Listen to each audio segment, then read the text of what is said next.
우리는 팀 스포츠를 보며 한 사람의 실수가 얼마나 큰 영향을 미칠 수 있는지를 자주 목격하게 됩니다.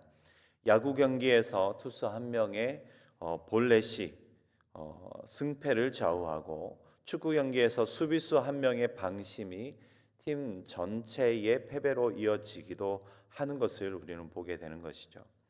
결국 개인의 실수는 공동체 전체에 영향을 미친다라는 그런 교훈을 주고 있는 것입니다. 오늘 본문 7장은 이스라엘 공동체가 경험한 충격적인 패배와 또 그 원인을 너무나도 잘 보여주고 있습니다. 여리고 성을 무너뜨리는 놀라운 승리를 경험한 이후에 그들은 여리고보다 상대적으로 너무나도 작은 도시인 아이성에 이 공격을 감행했다가 큰 참패를 당하게 되었기 때문입니다.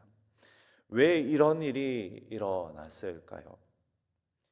하나님이 함께 하셨던 이스라엘이 어찌하여 이렇게 참담한 실패를 경험하게 되었냐라는 말입니다. 그런 면에서 본문의 이 실패의 사건은 우리에게 너무나도 중요한 영적인 교훈을 주고 있습니다. 바로 교만이라는 것을 통해서이죠. 하나님을 의지하기보다 자기의 경험과 자신감을 앞세울 때에, 죄를 대수롭지 않게 여기고 공동체의 책임을 잊었을 때에 우리는 철저하게 무너지게 되더라라는 것입니다. 본문을 통해서 교만이 어떻게 죄를 낳고 공동체에 어떤 영향을 미치며 또 실패 가운데에서 우리는 어떻게 다시 하나님께로 나아갈 수 있는지를 함께 묵상하고 기도할 수 있길 소망합니다. 먼저는 죄는 작은 것을 대수롭지 않게 여기는 것에서 시작한다라는 것입니다. 죄는 작은 것을 대수롭지 않게 여길 때 그때 시작됩니다. 1절입니다. 이스라엘 자손들이 온전히 바친 물건으로 말미암아 범죄하였으니 이는 유다 지파 세라의 증손 삽디의 손자 갈미의 아들 아간이 온전히 바친 물건을 가졌음이라. 여호와께서 이스라엘 자손들에게 진노하시니라. 충격적인 말로 시작하고 있습니다. 이스라엘 자손들 모두가 온전히 바친 물건으로 말미암아 여호와 하나님께 범죄하였다라고 지적하고 있는 것입니다. 그런 상황으로 보자면 원래 그렇지 않음을 우리는 잘 알고 있습니다. 이스라엘 자손이 범죄하였다라고 기록하고 있지만 실제로는 아간한 사람이 범죄하였던 것이죠. 그런데 성경은 어떻게 기록하였냐면 이 죄를 공동체 전체의 죄로 선언하고 있더라라는 것입니다. 이를 통해서 하나님의 백성 공동체 안에서는 개인의 죄가 결코 개인으로 끝나지 않고 공동체로 이어진다라는 그런 중요한 신앙의 원리를 교훈하고 있는 것입니다. 여리고 성이 무너졌을 때에 하나님께서는 6장에서 알리는 것처럼 그 성과 그 가운데 있는 모든 것을 여호와 하나님께 온전히 바치라라고 명령하신 그 전리품 중의 일부를 이 아간이 몰래 취했던 것입니다.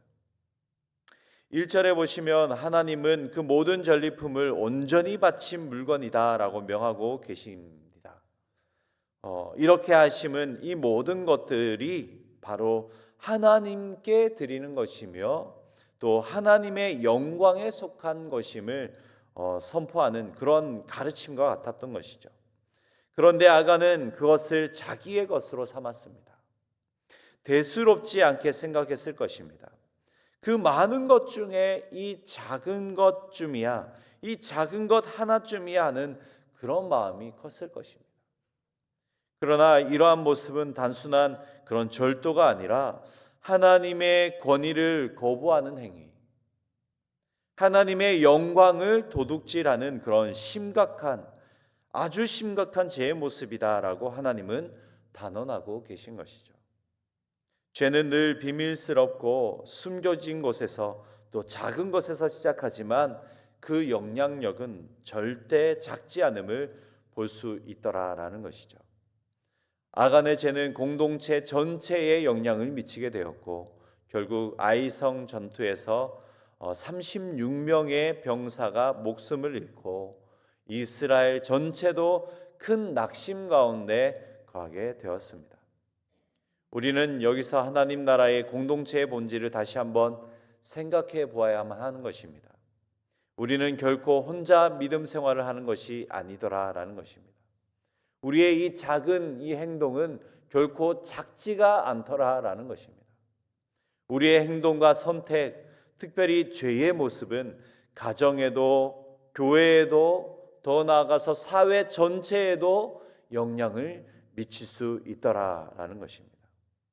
그러므로 오늘 우리도 말씀에 비추어서 혹 내 삶에서 내가 대수롭지 않게 여기는 태도, 그런 죄의 모습이 있지는 않는가?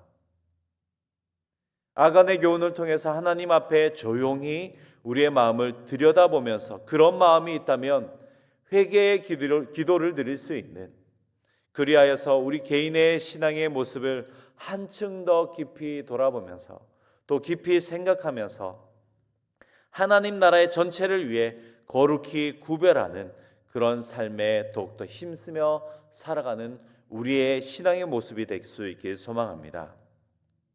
두 번째로, 교만은 패망의 선봉이다라는 사실을 보여주고 있습니다. 2절에서 3절 말씀입니다. 요수아가 여리고에서 사람을 베델 동쪽 베다웬 곁에 있는 아이로 보내며 그들에게 말하여 이르되 올라가서 그 땅을 정탐하라 하매 그 사람들이 올라가서 아이를 정탐하고 요수아에게로 돌아와 그에게 이르되 백성을 다 올라가게 하지 말고 2-3천 명만 올라가서 아이를 치게 하소서. 그들은 소수이니 모든 백성을 그리로 보내어 수고롭게 하지 마소서.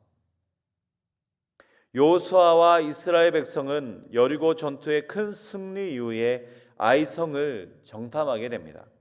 정탐꾼의 보고는 아주 너무나도 간단했습니다. 사람이 적으니 다 올라갈 필요가 없다라는 것이었습니다. 그렇기에 그들은 어떻게 생각했냐, 어떻게 행동했냐라면 하나님께 묻지 않았고 함께 기도하지도 않았습니다. 하나님께 묻지도 않았고 기도하지도 않았다라는 것입니다. 여리고 때와는 달리 하나님의 명령도 언약궤도 언급되지 않고 있는 것이죠. 다시 말해서 그들은 그들 스스로의 모든 상황을 판단하고 보이는 대로 행동했다라는 것입니다. 그들 스스로 보이는 대로 또 그들의 생각대로 판단하고 그렇게 행동했다라는 것이죠. 바로 이것이 교만의 시작이었습니다. 우리가 잘 아는 말씀이죠. 잠언 16장 18절에 교만은 패망의 선봉이고 거만한 마음은 넘어짐의 앞잡이다 하였습니다. 아이성은 규모도 작고 군사력도 약했던 것이지만 하나님이 함께 하시지 않자 어떻게 되었습니까? 이스라엘은 큰 허무함이 그들에게 몰려오게 되었습니다. 패배가 그들에게 몰려오게 되었습니다. 우리의 싸움은 싸움의 규모나 조건에 달린 것이 아니라 하나님이 우리와 함께 하시느냐 그렇지 않으시냐에 달려있다라는 사실을 우리는 다시 한번 새기게 되는 것이죠. 여호수아서의 전반부는 하나님이 주시는 승리와 백성의 순종의 모습이 아주 밀접하게 관련되어 있음을 강조하고 있습니다.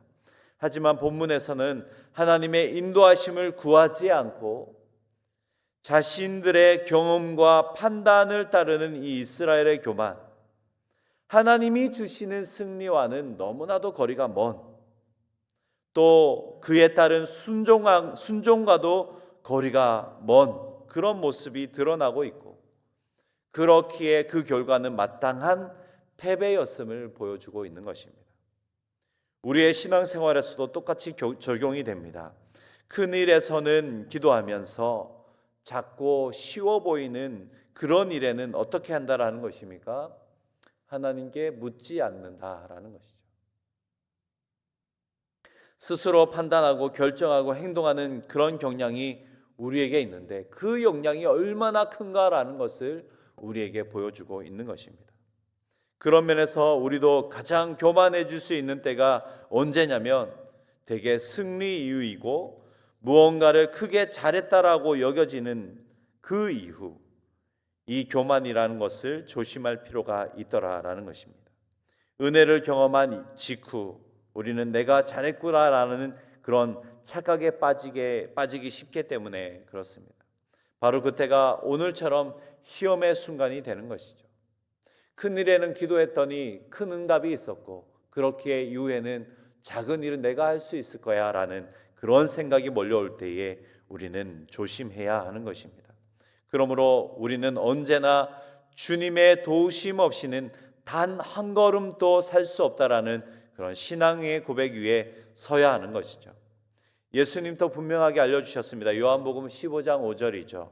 나는 포도나무여 너희는 가지라. 그가 내 안에 내가 그 안에 거하면 사람이 열매를 많이 맺나니 나를 떠나서는 너희가 아무것도 할 수 없습니다. 이러한 우리의 모습을 분명히 기억하면서 우리 눈에 보이는 대로가 아니라 우리의 생각과 우리의 판단을 절대적으로 내려놓고 언제나 하나님을 의지하는 그런 절대적인 겸손으로 하나님 백 나는 영의 신앙으로 주님 안에 거하는 삶, 모든 일에 주님을 의지하는 기도로 시작할 수 있는 우리의 신앙의 모습이 되길 소망합니다. 세 번째로 실패 가운데 더욱 주님을 더 가까이 한다라는 것을 교훈하고 있습니다. 실패 가운데 주님을 더욱더 가까이 해야 합니다. 패배 소식을 들은 여호수아는 충격에 빠졌습니다. 그리고 그런 그의 행동은 다음과 같이 이어졌습니다. 6절입니다.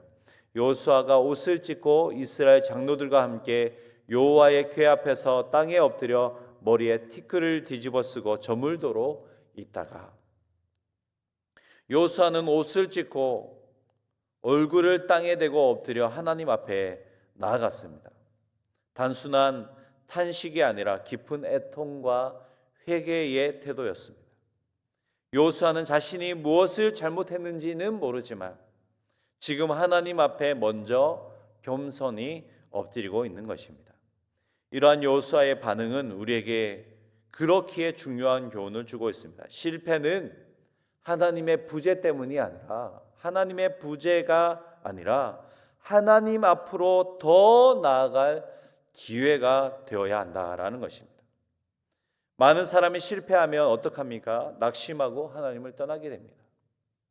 그러나 신앙의 사람은 실패 속에서 더욱더 주님께 가까이 가야 한다라는 것입니다. 그것이 신앙인의 모습이어야 하기 때문에 그렇습니다. 실패가 우리의 교만을 무너뜨릴 때 그때 우리는 다시 겸손하게 하나님을 바라보게 되는 것이죠. 여호수아의 이러한 행동은 실패가 결코 끝이 아님을 보여주고 있는 것입니다. 하나님의 회복은 그 실패의 자리에서 시작되기 때문입니다.